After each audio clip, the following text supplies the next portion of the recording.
এই যে বাইকের অবস্থা এখন সুন্দর যেমনি দিমনি যায়। ওরে বাবা, আমার ছোটো ভাই একা যায়, মানে 4B ছোটো ভাই 2B।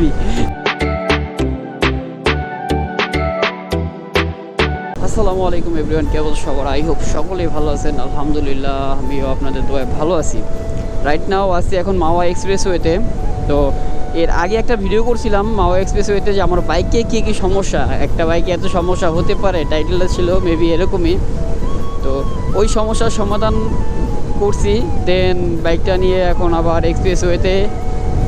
তো আজকে সেই সমস্যার সমাধানগুলোর রিভিউ দিব যে আমার সমস্যার সমাধানগুলো হয়েছে কি না, আমি করতে পারছি কি না। তো সেটাই করবো আজকে। আর বাইকে তেমন মেজর কোনো প্রবলেম ছিল না, যেই সমস্যার কথাগুলো বলছি। তো ফার্স্ট অফ অল যেহেতু আমি ওই ভিডিওর লাস্টে বলছি ইঞ্জিন অয়েল মানে মোবিলের কথা, তো আমি আজকে এখন শুরুতে আজকে মোবিল নিয়ে কথা বলবো, ইঞ্জিন অয়েলটা নিয়ে কথা বলবো। আমি যে ইঞ্জিন অয়েলটা চেঞ্জ করছি সবাই আমাকে সাজেস্ট করছে, বা আমাদের যে আমি যেখানে বাইক সার্ভিস করাই উনিও রিকমেন্ড করছে যে আপনি ট্রু4টা ইউজ করতে পারেন। তো রাইট নাও আমি ট্রু4টা ইউজ করতেছি। আমি এবার ট্রু4টাই এই ইঞ্জিন অয়েল ব্যবহারটা করতেছি। তো ফার্স্ট অফ অল একটা ভালো দিক, মানে দুইটা ভালো দিক দুইটা খারাপ দিক বলবো। তো ফার্স্ট অফ অল হচ্ছে বাইকের আমার ইনিশিয়াল যে মানে খারাপ দিকটাই বলি, বাইকের যে ইনিশিয়াল যে পাওয়ারটা ছিল ভাই আমি ওইটা পাই না। এক কথায় আমার যেই হোন্ডা XPX1 যে ব্যবহার করতাম ওইটার যে একটা মানে পাওয়ার ছিল ইঞ্জিন অয়েলের, ওই পাওয়ারের আমি কিছুই পাই না। তো আমি ইঞ্জিন অয়েল ওইটা ব্যবহার করছি, এটা ব্যবহার করি না এখনও, এই ফার্স্ট টাইম। তো আমি এটা ব্যবহার করতেছি। তো এটাই প্রথম আমার খারাপ দিক হয়ে গেল গা, যে আমি পাওয়ারটা পাইতেছি না ওরকম। জানি না হয়তো প্রথম অবস্থায় পাবো কি না। আমি এটা নিয়ে কথাও বলছি অনেকের সাথে, যে এটা নাকি 50-100 কিলো পরে মোবিলটা যখন একটু মানে ইঞ্জিন অয়েলটা যখন একটু পাতলা হয়ে যাবে, ফ্রি হয়ে যাবে গা, তখন বাইকের স্মুথ মানে বাইকের যে স্পিড মানে যে একটা পাওয়ার ওইটা আর কি ফিরে পাওয়া যায়। তো আমি সেই আশায় আছি। এখনও পর্যন্ত ইঞ্জিন অয়েলটা চেঞ্জ করার পরে হয়তো কত হইব 10-12 কিলো হয়েছে অ্যারাউন্ড চালাইছি। তো এখন আমি ওরকম কিছু বুঝতেছি না। তো আমি চিন্তা করতেছি যে ওরকম জানি পাওয়ারটা ফিরে পাই। আর বাকি একটা জিনিস হলো ইঞ্জিন কেমন ওভার হিট হয় সেটা এখন বুঝতে পারবো না, কারণ এখন তো শীতকালে তেমন একটা বাইকে ইঞ্জিন হিট হয় না। আর যতটুকুই হয় ততটুকু মনে করেন যে বোঝা যায় না মানে শীতের কারণে।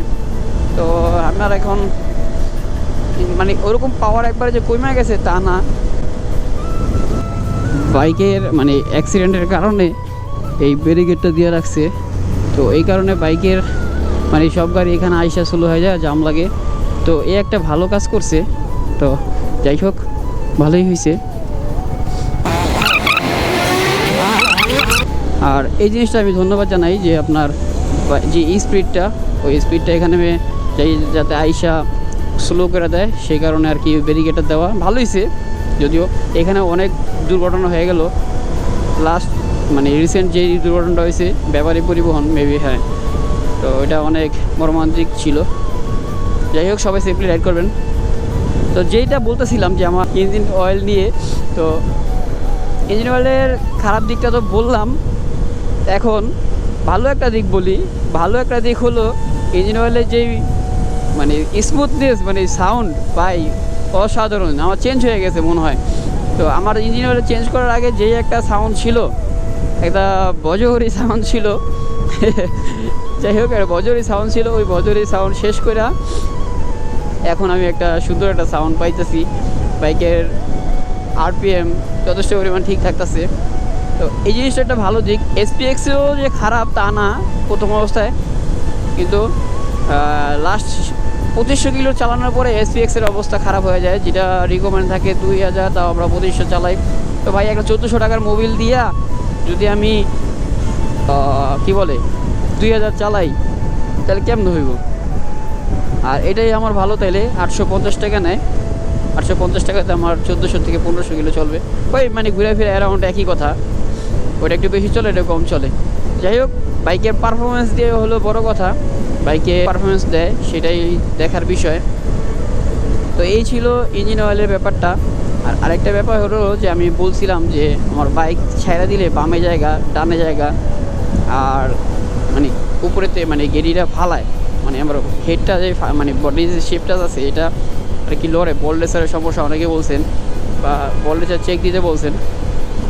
তো এই সমস্যার সমাধান আমি করছি যদিও, কারণ আমার এরকম কোনো সমস্যা ছিল না। এই যে সমস্যাটার সমাধান হয়ে গেছে এখন একদম স্মুথ, মানে এই সাইডে আসলে ওটা ওই টুকটাক হয় রানিং গাড়ি। আর এই সমস্যার সমাধান হলো একটাই, চাকার হাওয়ার প্রেশার কম ছিল। আর বাইকের বললেসার গেছে বাট ওই রকম ক্ষয় হয় না, হালকা পাতলা ক্ষয় হয়েছে। তো সেই জন্য আর কি যে এখন যে কাপটা দিতেছে এটাই, আর আগে একবারে যাইতোই গিয়া একটা ছোট্ট সমস্যার কারণে অনেক বড় সমস্যার ভিতরে ছিলাম, তো ওইটাও সলভ হয়েছে। আর চেন স্পকেটের কথা বলছিলাম, চেন স্পকেটও এখনও ঠিক আছে। আমি চেন স্পকেটে নতুন যে একটা ভাইবস থাকে, যে গিরিজ থাকে, ওইটা এখনও আছে, 200 কিলো চলতেছে, আমি এখনও কিছুতেই নেই। এইসব কিছু এরকম কিছু দিলে যাতে ইঞ্জিন অয়েলটা ভালো থাকে, মানে এই চেনটা যে ভালো থাকে, ওই কাজটা করা দরকার। যাতে মোবিল ইঞ্জিন অয়েল পুরো মোবিল দিলে মানে আপনার এগুলো হয় না, থাকে না, দেখা গেছে 50-100 কিলো চালাইলে শেষ হয়ে যায়। তো ওইটা ভালোই ছিল, এখনও সার্ভিস দিতেছে বাইক। তো আলহামদুলিল্লাহ আমি এখন মানে আমার বাইক সম্পূর্ণ রূপে ফ্রি, কোনো প্রকার কাজ বা কিছু নেই, কোনো ইস্যু নেই। তো রিসেন্টলি এই কাজগুলো করাইছি। আর বাইকে আরেকটা জিনিস এখন আরেকটা সমস্যা হয়ে দাঁড়াইতেছে, সেটা হলো যে কিছুদিন পরে আমার টায়ারটা চেঞ্জ করতে হবে। টায়ার এখনও আছে, যদিও 13,800 চালাইছি, এই টায়ারটা আমি চেঞ্জ করে ফেলবো।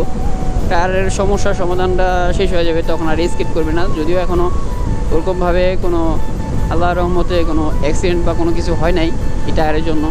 বৃষ্টিতেও রাইড করছি, প্যাকেতেও রাইড করছি, তো নিজের ভিতরে সব আপনি সেফলি রাইড করবেন, এটা হলো বড় কথা।